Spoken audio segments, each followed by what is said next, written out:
Welcome to the Middle East Teaching and Learning Conference. My name is Mark Steed, and I'm going to be talking today about the ethics of AI in education.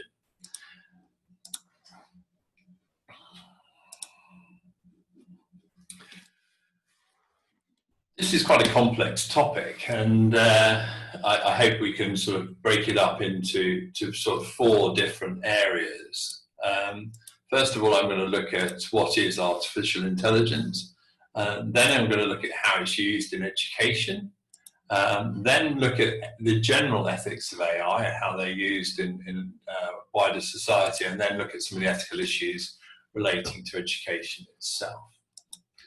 So let's start then, sort of what is AI? We hear about it a lot, and it plays an enormous part in our lives. Well, it refers to a particular type of computer system which is both adaptive and autonomous. It can work on its own and perform complex tasks, but it also is adaptable. It can learn, and that aspect of that is called machine learning. Without getting too far into the technicalities of it all, there are two types of machine learning. There's supervised machine learning, which works with a data set, and there is unsupervised learning, which has no data set at all. What really concerns us today is supervised learning, where there is a data set. And you're used to this from when you use Google and look up research, or it makes suggestions, or there's visual tagging. All the visual tagging software is using data set. You've taught it what you look like, and then it will find you or your friends. It's what sorts out your junk box for you in your email. And also it helps you in order to, we come across it when on platforms like Amazon, where you choose one book by Dan Brown, and it will give you the option to have a few more. And it's doing that on the basis that other people have chosen what you've chosen. So it's sort of what's called a nearest neighbor predictability factor. So it's trying to find someone like you likes these books. And that comes up actually when it says customers who also viewed this item. It can also be used in sort of radiography, where increasingly AI-based systems are as effective, if not more effective, than human radiographers. So not a career to be heading into very fast. But also we can look at, use it to make predictions. It's basically looking at the algorithms, basically work out use regression techniques from maths in order to find the best fit, and then it can make a prediction for you around various aspects, in this case, house prices. So how is it being used in education? Well, it's using very similar techniques, but broadly speaking, it's being, the way it's being sold at the moment is about reducing teacher workload. And this is in three ways, really: through the automation of assessment, the automation of reporting, and the automation of record keeping. And you see this, and this is some slides from Century, which have obviously got their platform, and this is feedback to the student is automatic. The student's got their own dashboard, how they're doing. The teacher's got a class mark book, automatically generated. There's more information there around this math set in terms of the data, in terms of how quickly people are doing, performing tasks. But ultimately, all of this really allows us to augment what's going on. AI at the moment is really about augmentation and working in addition and supporting what teachers are doing. So when I was working at Jess, we introduced Century. We were the first international school to use it, and we used it primarily for homework. Because we had this sort of divide between parents on the one hand who didn't want any homework, and parents on the other hand who you couldn't give enough to. And it was a really convenient solution which didn't put pressure on teachers in order to allow students to be flexible in the amount of homework they're doing. So about a year ago, I wrote an article that was published in TES, basically arguing that the way we're using AI at the moment is really a bit like this picture. It's like horse-drawn automobile, and this is a story from Nantucket in Massachusetts, where the postman wasn't allowed to drive the car. Cars were banned from Nantucket, so he had to have a horse-drawn car while delivering the post around Nantucket, and then could drive off to the next town. And here we are. I think this is where we are with our technology at the moment. Here we've got a technology that potentially is transformatory in the way that cars were in relation to horse-driven vehicles, but we're not using it to the full. And the reason I think that is because we've got some really urgent problems within education. And I think AI has the potential to actually deal with a number of those in a very effective way. The first is that we're heading for a chronic teacher shortage globally. I mean, the figures are just overwhelming. We need 44.4 million more secondary school teachers by 2030, and that's partly replacement and partly growth in the sector. And that this model that we have globally of a teacher standing in front of 20 to 30 students isn't sustainable. The second problem we've got is that education is very expensive. It's expensive for parents, as you know, in Dubai, every parent having to pay school fees. It's expensive for governments. It's one of their biggest costs. And so any solution that can reduce the cost of education is going to be welcomed by parents and teachers and governments alike, but perhaps not by teachers around the world. So is AI the answer? Well, and will AI technology ever replace teachers? Well, I mean, it's quite possible they will, but it won't happen fast. As my wife said when we were discussing it, as soon as the kids who don't want to go to school do better than those who do, then who don't go to school, then we have a problem. And we've seen this a bit, haven't we, through the COVID closures. There are those who've really thrived on home learning and distance learning and online learning, but there are other people who haven't. So we're not there yet, but the time may come. So let's look at where AI fits into all this. Well, I think that education is evolving. In some ways, it already is here, but we just don't recognise it. And evolving into sort of being offered at different price points. And those of you who work in the UAE will be quite familiar with this sort of aggregated market in terms of the quality of provision, the class sizes, and so on. The analogy I often use is that of airlines, where we have sort of a premium, a mid-range, and a sort of budget version of education. In a sense, you're all on the same journey, but sort of quite what you get along the way is quite different. And what the variables tend to be class sizes, the facilities that are available, the extracurricular activities that are available, the qualifications of the teachers, and the amount of contact time that you have.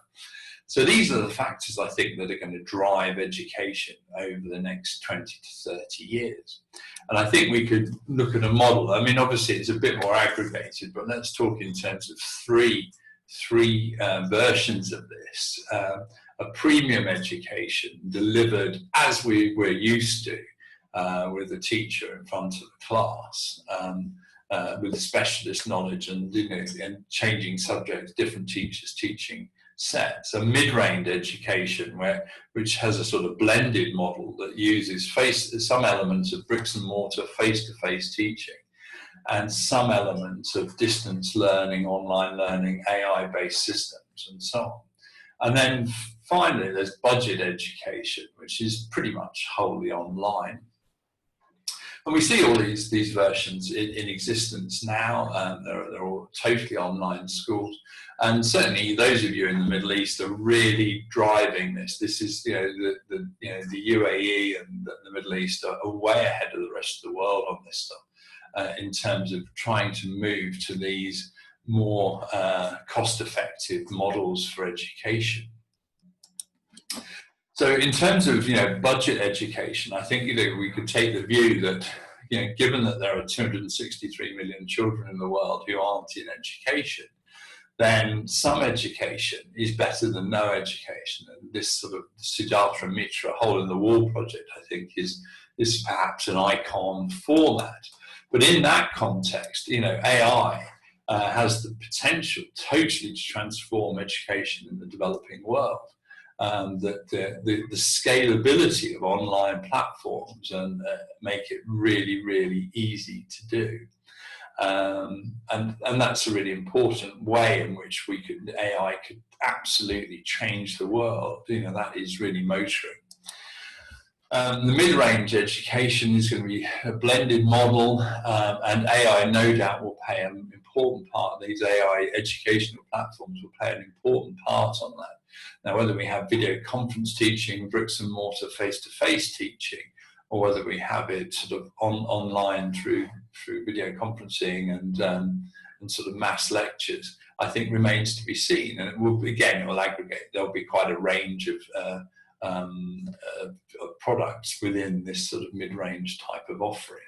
And in this context, AI is just going to play a significant role in terms of delivery of assessment and reporting. And then in the premium schools, premium education, there's going to be, AI is going to have a very different role. Here it will just be augmenting teaching and learning, rather like we were doing at CHESS, perhaps being used to supplement what was going on in the classroom by supporting teachers for homework. But I think in all of this, we mustn't forget that education is enormously big business. I mean, it's one of the biggest industries in the world. It's a sort of $5 trillion, that's a lot of noughts, industry in 2014, and is growing rapidly. So there's a lot of investment going in at the moment into AI systems because people are looking to have the opportunity to solve that problem. At the moment, only 5% of that market is automated. Now, compared to other industries, education's way, way behind. So this is one of the key drivers in education at the moment. And investment in education is around finding a cheap way or cheaper ways, both to extend the number of people who are in education. Remember, there's like 263 million children who aren't there, so there is a real market there, but also making it cheaper for governments and parents. So money is going to be a big driver in this whole thing. So that brings us neatly on to the ethics of it. So if we look at the ethics of AI in general, and then we'll move to ethics of relating to education. I mean, obviously there are a whole range of areas where AI has huge ethical implications. Take, for example, Google's self-driving car. That car would have to, someone's got to program that car to make a number of ethical choices.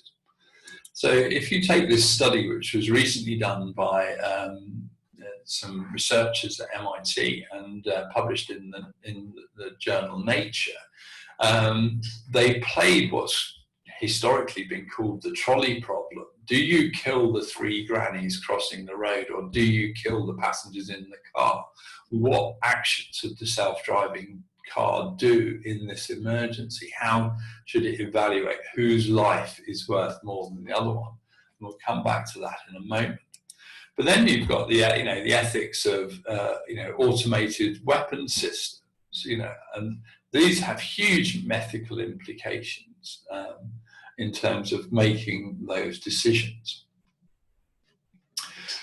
I think when you look at AI, I think most thinkers have actually said there really are three major areas of concern around the use of AI systems in various practices. The first relates to bias. The bias in the initial training data set on which the whole of the program is based. That initial data set doesn't reflect the main population. So if you take this group of people, which is actually most of whom are sort of middle-class white American men. These are a list of billionaires. Actually, they're all American because they are all in. It's based in America. These are the faces of billionaires in America. There aren't many women in there, and there aren't many people of. There isn't much ethnic diversity about that group. So in that sense, that would be an example of a data set that doesn't actually reflect the wider general population. The second one is around fairness. And, not that the data set is necessarily wrong, but that it reflects unfair practice. And it's a very good example of this was something called a street bump app. So the idea was really simple. Boston had a lot of potholes. Somebody worked out, they ran actually a competition to solve this. Somebody said, look, if you use the accelerometer in your smartphone, every time you go over a bump in your car, you would actually pick up that there was a pothole at that point. Now, all this sounds great. So everybody, downloads who's got a smartphone, downloads the app, and the data is collected. The data from your phone tells you that you're in a car because you're moving at a certain speed. It tells and when there's a bump, it can then track it. It can spot it in terms of GPS. It can report it back to the authorities, and the bump will get repaired. The problem with this was, though, that in 2011, the people who owned smartphones and who took the trouble to download the apps were all middle-class people. They had a certain wealth to be able to own a smartphone, 2011, remember, not 2020, and they had a certain inclination to help society as well. So what happened was, the number of potholes being repaired in middle-class areas went up massively, but other areas of the whole, the unforeseen, unplanned, unforeseen circumstance was that around the rest of the city there were an enormous number of potholes because people who lived in those areas or travelled those routes didn't actually have a smartphone and hadn't downloaded the app. And so this meant that effectively the data set became, although totally fair, anyone was open to everyone, it actually became unfair.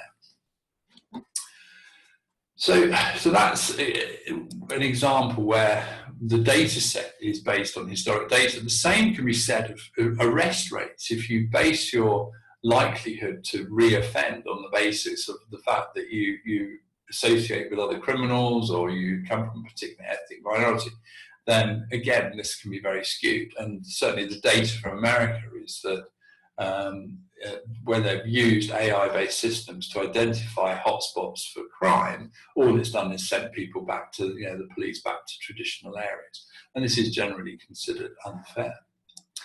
And then I suppose thirdly, there's the third model is that somebody could just write the algorithm in such a way that it's just biased. And we've seen this when people write computer games that actually the designer is the only person who can actually be the top of the leaderboard. Nobody else, because they can write it into the subtext, subcode of the program.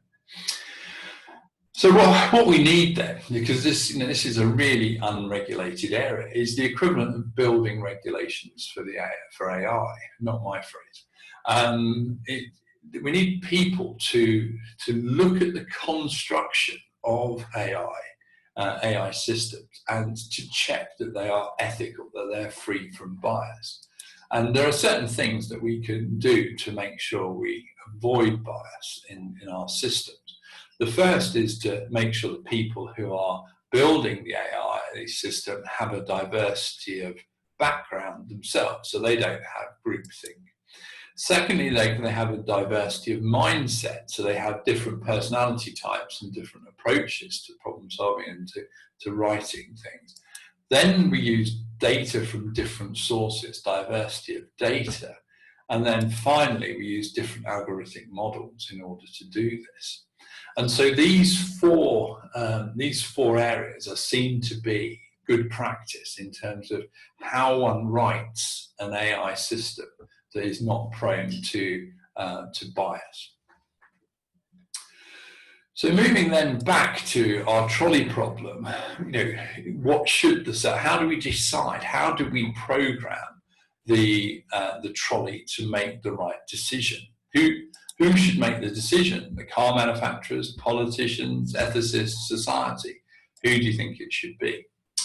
Well, the MIT experiment sort of took the view, well, we all should. And so they actually did one of the biggest surveys of this nature in the history of ethical debate. And they actually canvassed nearly 40 million people in order to find out what their answers to the questions were. And they basically gave them a choice that, if it was, do you save the male doctor or do you save the old woman sort of type thing? And they kept on feeding different versions of these questions through. The findings aren't great if you're a criminal or a dog, or a cat.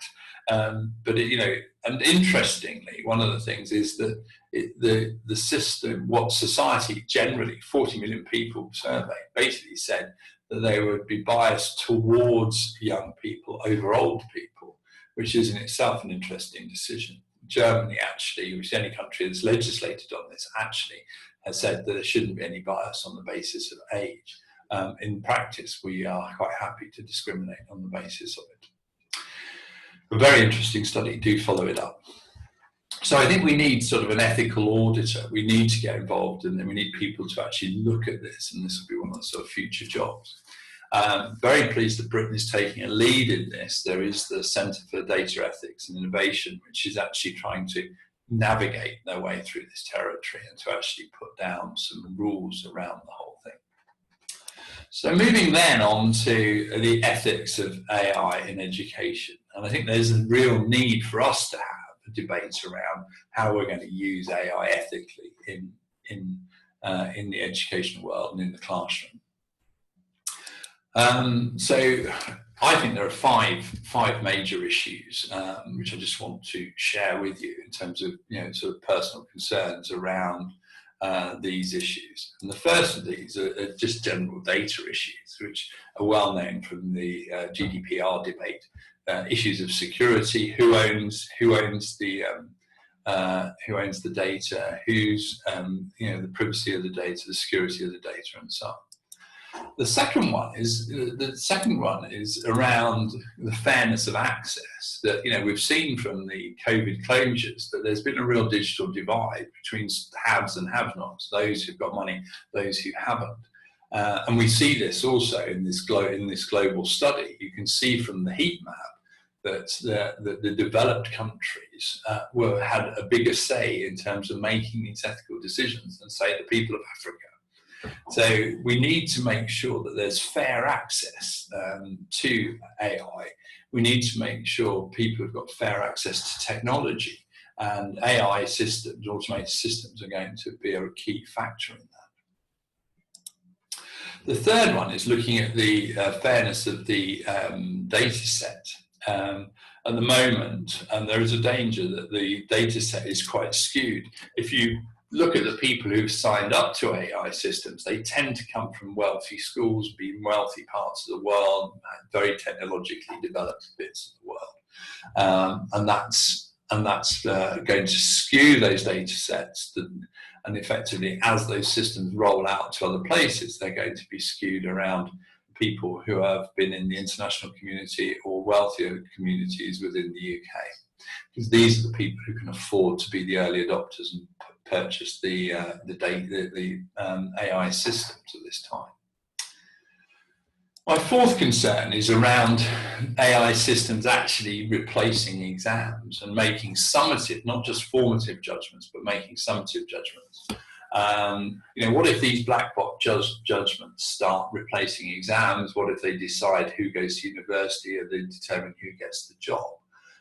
We need to know it can't just be a black box. The whole exam crisis that we're facing at the moment is, the exam boards are a bit of a black box. There isn't the transparency. How are these grades going to be awarded? Well, you can imagine a system where the AI system says, computer says you're a B grade. We could, and also there's no reason why, because the data in these systems would be massively more. So, for example, it might, for example, determine how fast someone solved the problem. Not that someone actually got to a certain, not only that someone got to a standard, but you'd be able to measure how quickly you were as a learner. How quickly did you get to an understanding of quadratic equations, rather than the fact that you could just do them. So at least we need transparency. We need to open up the black box and to at least know where things are. And finally, and this is perhaps a little bit dystopian, but I think it's there because it's happened in other industries. There is real potential for someone to grasp the international educational market in the same way that Amazon is gradually taking over in terms of replacing our traditional high street retailers. And it's quite possible that a winning AI system, education system, would actually come forward and would actually be bought up, and the economies of scale would be there to develop it further in the same way that Amazon have got. And that would be a real nightmare, because we'd then be in a situation on a global scale of having someone who could control what is taught and why things are taught. And that's, governments do that at the moment. Certain subjects are not allowed to be taught in certain parts of the world. Certain ethical views are not, allowed to be taught in certain parts of the world. But I think to actually use education on a global scale in that way would be quite a dangerous one. So they're my concerns. And I think I'm very pleased that we have the Institute of Ethical AI in Education, which has been launched, and they are doing some important work and discussions here. I just wanted to leave you with some sort of ideas of where to go to find out more, because I think this is a subject that people need to be more informed about.